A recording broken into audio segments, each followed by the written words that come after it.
Hey guys, we're back, and this time we are tackling Season 2 of Daredevil. I'm here with Durfee and Vega. Go ahead and say hi, guys. Yo. What's going on, guys? Alright, and this time we are going to be discussing Season 2 of Daredevil, and please be aware that there will be spoilers here. And let's get right into this thing. So, a brief synopsis on Daredevil Season 2 is that Daredevil has now established Nelson and Murdoch. He's established himself as the vigilante of Hell's Kitchen, well, better known as the Devil of Hell's Kitchen. He finds himself up against a ruthless killer who everyone decides is who everyone kind of deems a copycat or an inevitability of people copying Daredevil, but this guy's going too far. It turns out it's the Punisher. Then we get Elektra introduced into the picture, and she is Matt's love interest from college. We get all her backstory, Styx involved, we get the hand. It all accumulates and leaves us on kind of a big cliffhanger. But that's just a very brief synopsis. So, let us get right into some of our favorite moments. Vega, take it away. Hey guys, one of my favorite moment of this whole show that really hit me, I believe, was episode 4, where Daredevil gets Punisher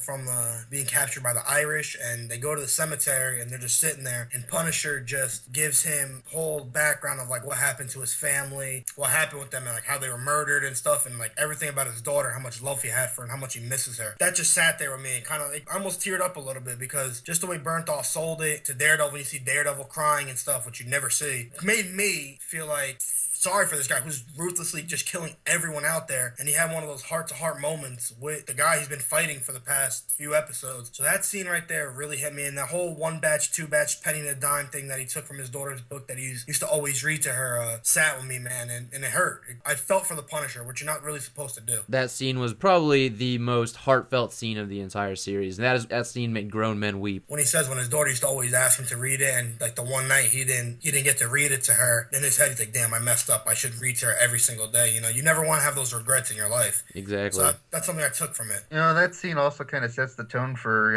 how us as the audience views Castle, and also kind of how Matt views him throughout the rest of the season, because he kind of takes a softer stance on the Punisher later on because of that. He understands that he's doing this for a reason, and what happened to him's fucked up. Yeah, I mean, there's a moment before that in, I think, episode 2 or 3, where Daredevil's like, we've all lost somebody, boo-hoo, which to me felt like kind of like a callback to Guardians of the Galaxy with Rocket Raccoon. You know, he's like, we've all lost someone, boo-hoo, get over it. And then when Daredevil gets to sit down with the Punisher and really understand this guy's inner turmoil, we can really just tell that Daredevil sympathizes and empathizes, because he lost his dad. His dad was a huge driving force behind his want to engage in vigilantism. Yeah, that was a great scene. Probably one of my favorites of the entire series, for sure. That's also kind of the scene that sold it for me. That, Bernthal fucking killed it, and if he doesn't win something for this performance, it's a fucking crime. He definitely nailed that scene. That was definitely what solidified me as a whole, because we'll get into it later, but the first 3 episodes I really wasn't sold on yet, but when that scene hit, I was like, okay, this season's hit its stride. Okay, one of my favorite scenes is the scene, I believe it's in episode 10, where Matt goes to visit Fisk in prison. They're having a discussion about how he let Punisher out of the prison, and Fisk won't say anything. He won't incriminate himself, and he's kind of like, yeah, whatever, dude, go away.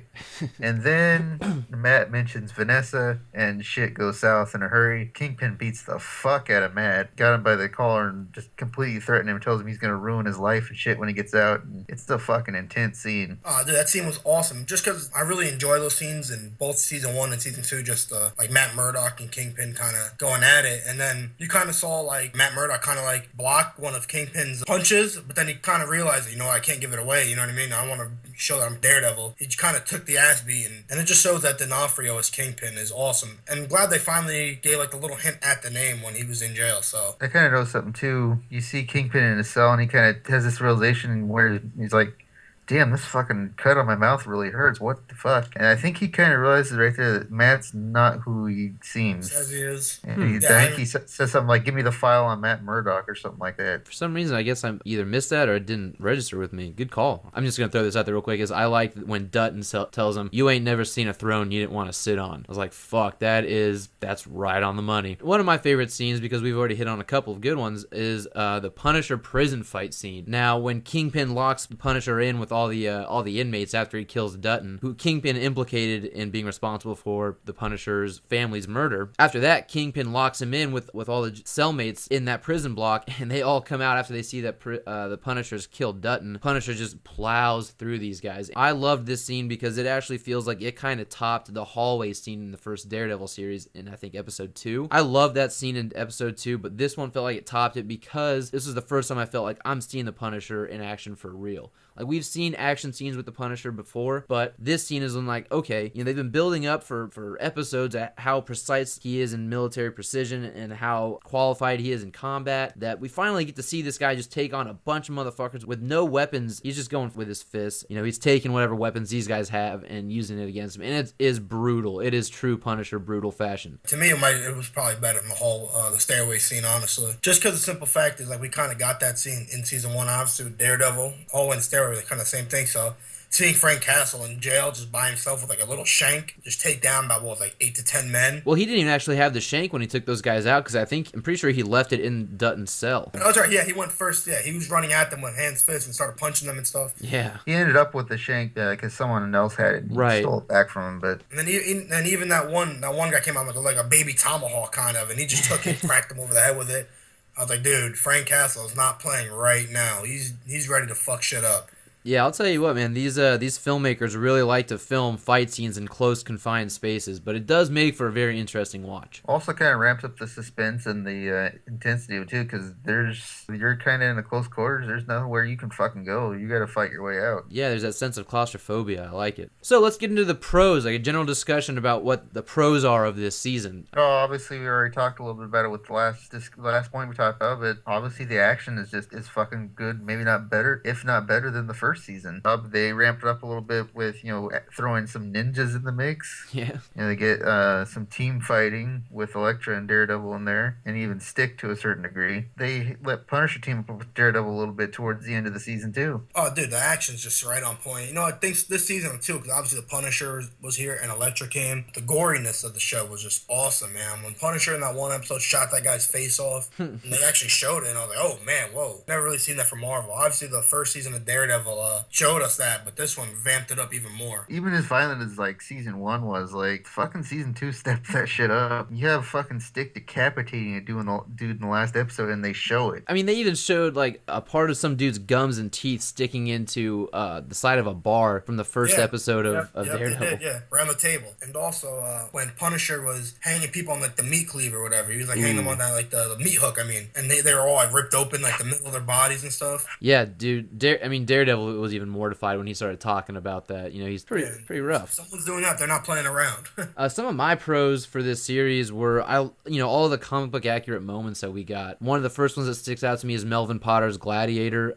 We have an awesome reference to the Gladiator in a poster that he's got up in his shop. Later on in the series, towards the end, he reveals under his shirt that he's made himself a little bit of a detective suit as well. And if you really look, you can see the design of his classic Gladiator costume under there. It's not the classic blue and yellow colors, at least not from what I can tell, but I like that nod. I like that we're seeing Melvin Potter being progressed further. Also, of course, the billy clubs that he makes for Daredevil. Those things are straight out of the comics. Loved that. Frank Miller with Elektra and the Ferrari they showed. Oh, yeah, from... that was straight Frank Miller right there. So... that's a good thing about that. They give you a lot of little eggs to be happy about. As far as comic accurate moments go, the whole rooftop scene that's all comic accurate with him being chained up and him and Punisher talking. Gun taped to the hand, that's right out of the comics too. Yeah, from that cover where it says Daredevil's no more nice guy or whatever, and he's got the gun pointed at the cover. I mean, even the way Elektra's killed, she gets impaled through the gut, which we know in the comic books is Bullseye. There's a lot of good comic nods that I really appreciated. And if you look in Melvin Potter's in his shop, you actually get a quick look at early prototype of his Gladiator helmet. That's really cool that they did that. Honestly, I really enjoyed how they brought Elektra in there. I don't know how they were going to do her. They made her just as crazy as she is in the comics, playing kind of both sides of the fence there. Just her being ruthless. Obviously the fight scenes and everything, and the acting to me was really good and on point. So it also added, just the characters in general. There were a lot of really good characters this season. They all had something to do. They're all relevant to the plot in some way. I like that this season they spent a little more time in court. I like that they had a few more court scenes. Oh yeah, That's absolutely. something they didn't do a lot of in season 1. Yeah, I definitely wanted more, especially from Matt. But at least we saw Foggy really kick some legal ass, dude, when he's talking to Reyes about how she's trying to take his client into custody and protective witnesses, and they're going to take over the case. And he's like, "Well, let me just give somebody a call real quick," and he stands his ground on that, and he gives a really great opening argument for John Bernthal's Punisher when it comes to the trial. Oh, there we go. Another pro for me is the trial of the Punisher. That's straight out of the comic books. Now, of course, they altered it a little bit, but I mean, the trial of the Punisher is straight out of the comics, and so is Kitchen Irish. That is literally one of the titles of a Punisher Max series by Garth Ennis. It's called Kitchen Irish. First 3 or 4 episodes with the Irish and the Punisher taking them on, that was straight out of the comics too. It was cool to see Tony Karan as kind of a fucking dickhead mob boss too. So Is that redheaded Irish dude? yeah, Was he the guy Priest from Blade 2?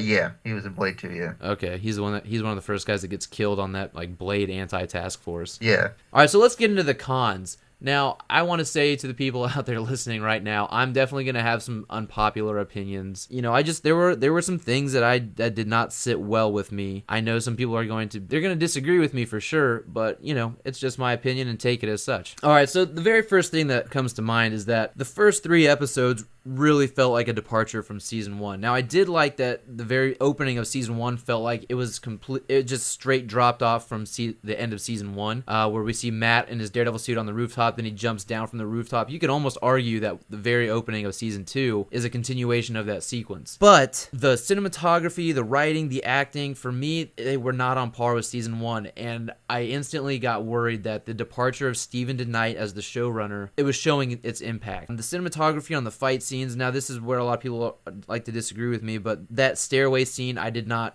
like it that much, honestly. And it's not that it wasn't a cool scene, but it was that it was shot to make it look like it was supposed to mirror one of the best parts of season 1, which was the hallway scene that we got, which was like just one straight tracking shot. You know, it all happened in one take. That's what they tried to make it look like this one was doing, but you can tell there are some obvious edits there, and it looked like they were trying to recreate the magic. And to me, it almost felt like season 1 was 300, and then season 2 started off, and it was more like 300 Rise of an Empire. You're trying to mimic somebody else's style, and you're just not doing it successfully. I thought the choreography was pretty bad, and it may not have been the choreography. It may have just been the way it was shot, but you can tell these guys they weren't really hitting each other. It didn't look that brutal to me. And again, that all just comes down to directorial style, and it comes down to your director of photography. And I know, and I had to look it up after episode 1. I'm like, please tell me this is not the same director of photography from season 1, and it wasn't. If you're gonna do season 2 and you're gonna be the director of photography, put your own stamp on it. The first 3 episodes for me, there were just some really cheesy moments. There were some moments that just didn't sit with me. Again, the rooftop battle with Daredevil and Punisher, they're getting shot at, and when you look at from like the guys who are shooting the guns, the SWAT team or whatever, you look at from their perspective, and you're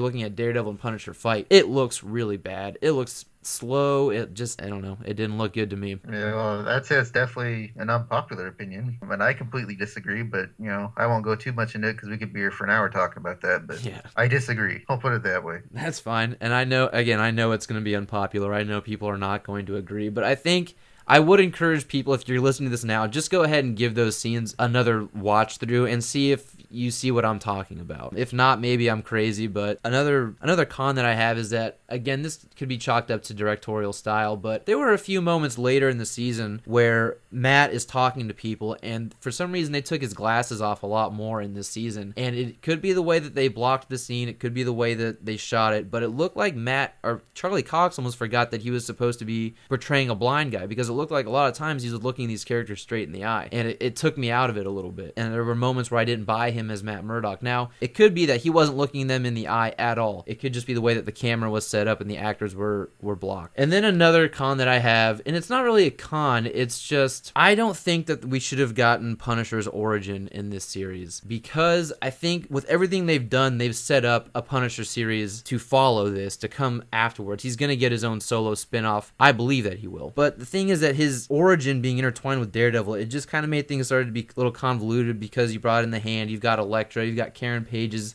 story. You've got the Foggy Nelson and Matt. You've got the Punisher. You've got Reyes. You've got a lot of spinning plates there. And the Punisher, his overall story, when it comes to its conclusion, its resolution, it just felt anticlimactic. I didn't really like that Clancy Brown's character was behind everything. Now, I thought Clancy Brown gave a great performance, but I don't think that the Punisher's origin story should have been included, because we saw the Punisher before he was really the Punisher, and Bernthal had moments where he had more of a country twang to his voice.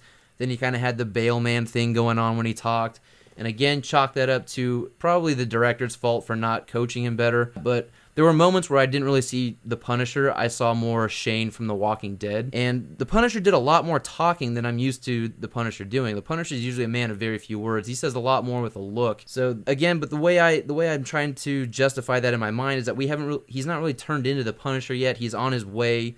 He's kind of becoming jaded more and more by it. And you do see that as the season progresses, he says a lot less. He's saying less and less. One of the first moments that I thought, okay, we're seeing the Punisher, is in the pawn shop when the guy's like, hey, I got this kitty porn for you, and Punisher's like, you just done fucked up, buddy. You know, he doesn't say anything. He just looks at this guy and, you know, he takes him out. To me, Bernthal is not yet the definitive Punisher, but he does have some of the best Punisher moments, and that's what I will say about that. I hate to be kind of the dissenting dick, but yeah, I disagree with that too. It's okay. I already know most people listening to this are going to be like, fuck this guy, dude. Fuck him. I will say, though, I do agree with one part of that. I do think that the Clancy Brown being the mastermind behind it all was kind of lame. It didn't sit well with me, and it didn't have this big climactic, like, yes, Punisher finally got his revenge. It just kind of got shoved off to the side, and we're like, okay, well, I guess that's it for him. Yeah, exactly. Well, it didn't make sense either. Like, there was no arrows pointing at all to him being the mastermind, so it was like, okay.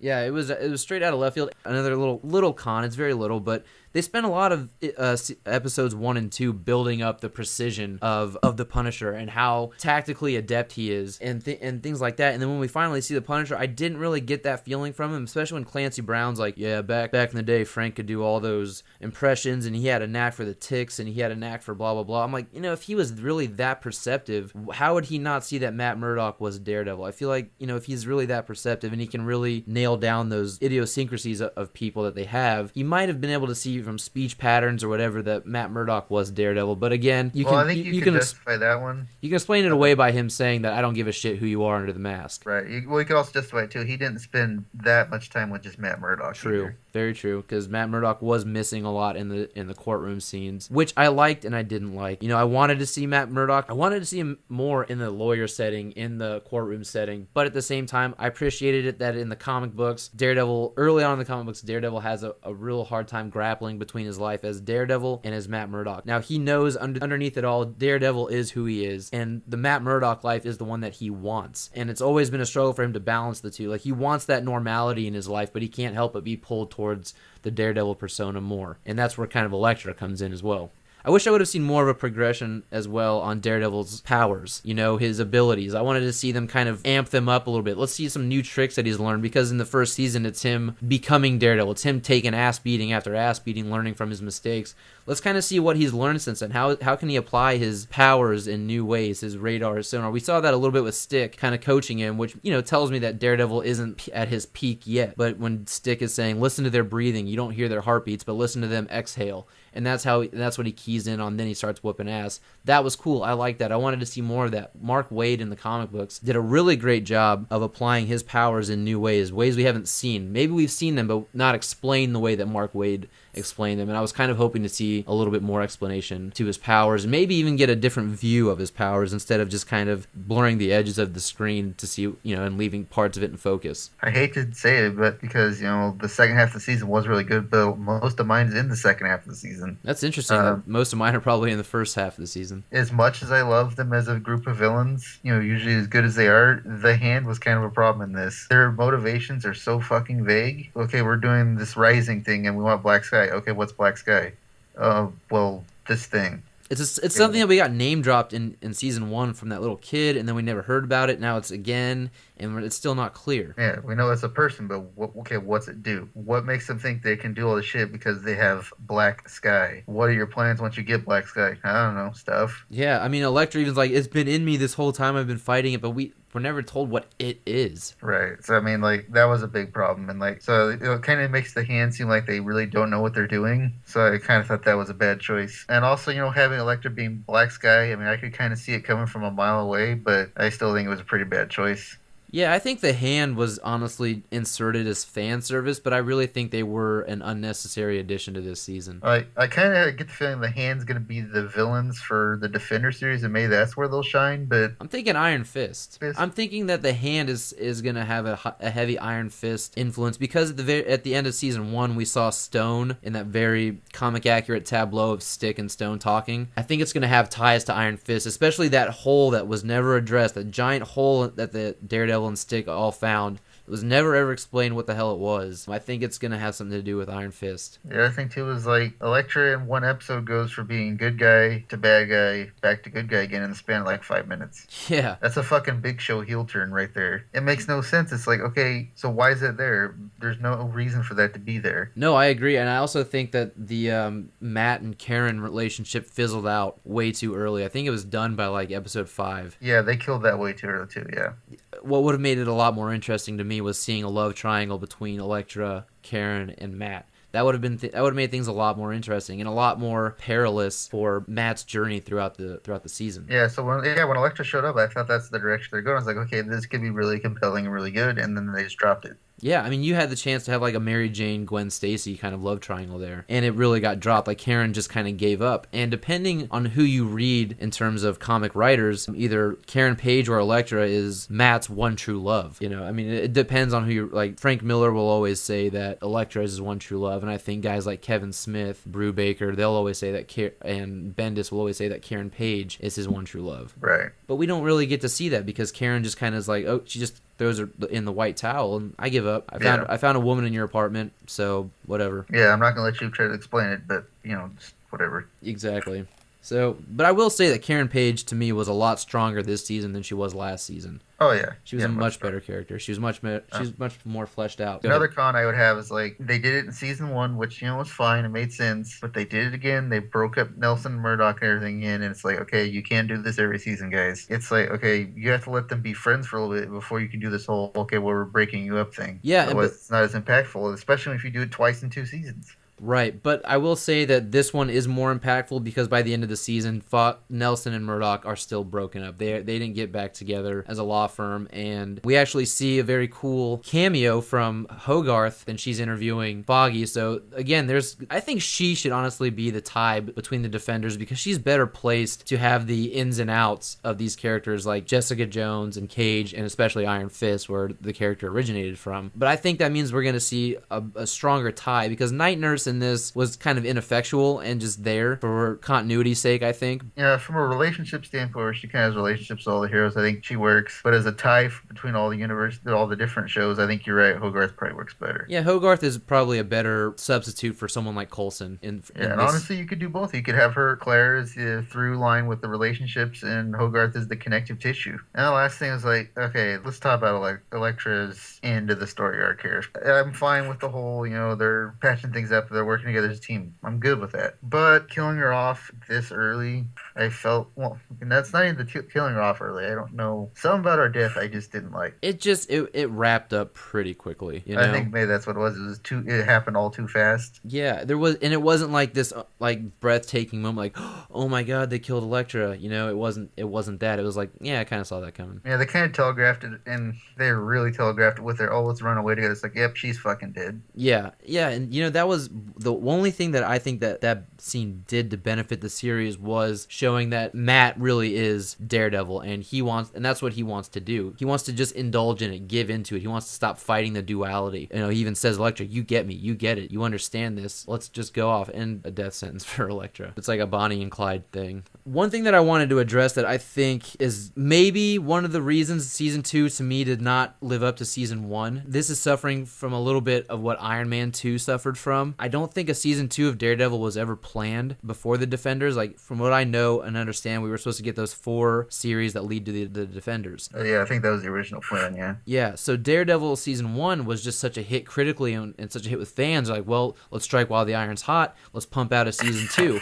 I think they went in a little bit half-cocked, and I think also losing your showrunner Stephen DeKnight, which I think is a big key to the success of season 1, it really just brought the levels of season 2 down a little bit. And it's kind of like Iron Man 2. Marvel saw, wow, Iron Man was such a big surprise hit. Let's pump out an Iron Man 2. What I think happened is that the season 2 of Daredevil really just became Iron Man 2 in the sense that it was meant to build up a lot of what's coming later. It's kind of a platform for them to say, okay, let's start building the foundation for what's going to happen in the Defenders, what's going to happen in Luke Cage and in Iron Fist, and instead of it just being self-serving and being an isolated season 2, it felt like there was a lot to be built up for later. I think that's very evident of all the things that just dropped off by the very end, things that were unexplained, things that, well, I guess I'm going to have to wait and see what happens later. I gotcha. Well, yeah, the whole season kind of ends on like 2 cliffhangers, so. Yeah, and I think some of it is just kind of filler, while other ones are trying to weave threads that are going to show up in other series. So again, I'm not saying that Daredevil 2 is so bad it's like Iron Man 2, because I know Iron Man 2 is a very unpopular film amongst our creed, I'll say. But Daredevil season 2, I think, suffers a little bit from what Iron Man 2 suffered from, and that is just that it's meant to be something that's building towards something else, almost like, people like to say it's like a giant trailer.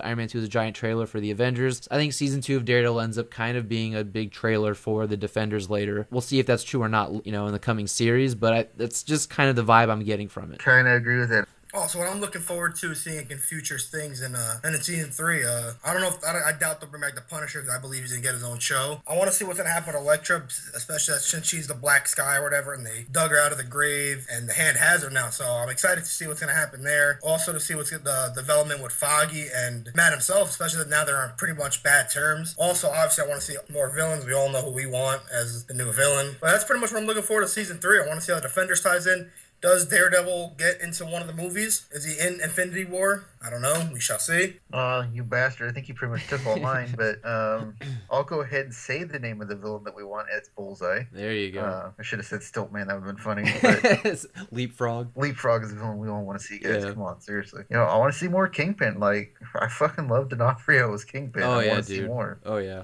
I Honestly, want that to be kind of where he finally gets out, or maybe he's running stuff more from jail or something. yeah, honestly, for me, Kingpin is a scene stealer. And if anybody deserves a nod for an award, I think it should be him. I think he got robbed season 1 not getting any kind of award for his performance. Yeah, definitely. What I want to see is that chamber that they put Elektra in was built up so much throughout the series. Like, what the fuck is this thing? Like, what is it going to be?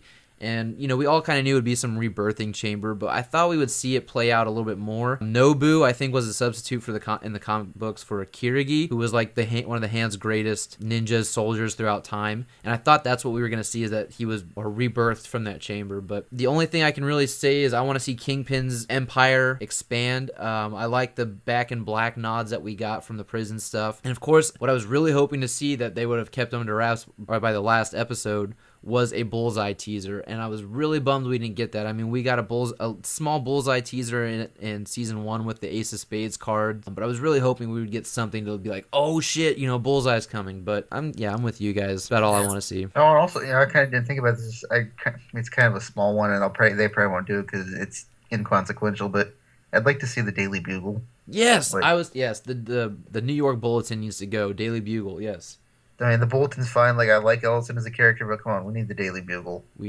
I completely agree. Good call. And I do want to say one thing that we didn't touch enough on Elektra, but I actually think she was probably the best fleshed out character of the season. I agree.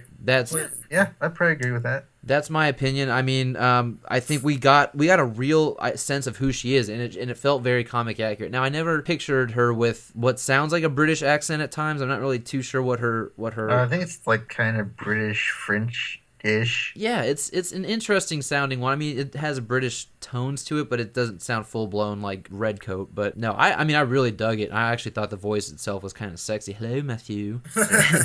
I like it, but I think that she was the best fleshed out character of the season. We got a lot of nods to her origins from Frank Miller, and throughout the comic books that Miller wrote, she felt to me like she had the most presence in most of the scenes. Every time you saw her on screen, you're intrigued by her, and there's a couple angles being played by her. So I think she was probably one of the most comic accurate characters of the season. Oh, that brings up another thing I'd like to see. If they bring her back in season 3, put her in the damn red costume. Thank you. Yeah, I will say that even though Daredevil got himself himself a new costume, and the cowl overall looks better. These costumes need to look better in general. Like, why can't Daredevil's suit be made out of the same material that his cowl is made out of? Just give us the red. Give us the fucking red. And the Daredevil insignia. Please give us that Daredevil insignia on the chest. Well, I think they're kind of holding off on that because he wasn't called Daredevil a lot till the second half of the season. I don't know, maybe we missed it, but I was reading somewhere that he had a lot of chest damage in one of the scenes. I don't know if I didn't see it, but maybe that's when they put the DD logo there and it's kind of like a shield kind of part for his chest.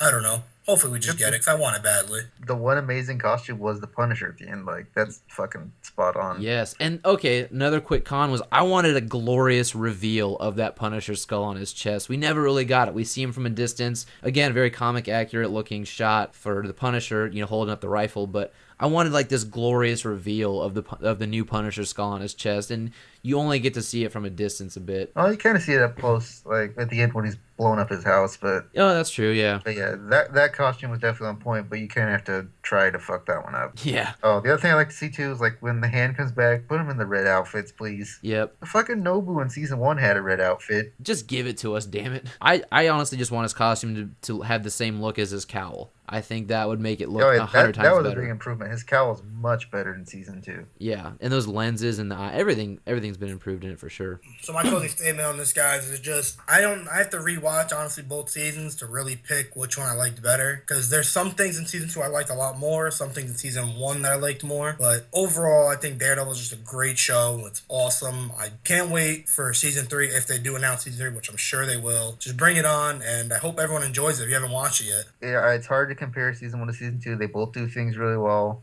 They both have some cons. I think maybe it had more cons with Season 2, but I think what was really good in Season 2 maybe outweighs those cons, so I would say, I'm just going to say Season 2 is fucking great. Season 1's fucking great. I'd say they're about on the same level, but I'd also like to say that, they're structured different too. Like, Season 1 was like a 13-hour movie. Season 2 was like comic arcs. Not bad. They're kind of different in that way, so... I'll just say that Season 2 is great. I liked it. I can't wait for Season 3 or Defenders, whichever comes first. And my closing argument is this. I think Season 1 was a overall better season, but I think Season 2 actually had some cooler moments in it than Season 1. But Season 1 was just tighter storytelling. I can agree with that. Agree. All right, guys. Well, that's all we have for you today. What did you guys think? What did you guys think about our Daredevil Season 2 review? Did we hit on some good things? Do you completely agree? Do you completely disagree? Please comment down in the comment section below. And please always remember, like, share, subscribe to the channel. We really appreciate you guys listening, and come back later this week where we'll have another weekly poll and hopefully a Batman vs. Superman pre-screening discussion. Thanks for coming, guys. Take care. Have a good day.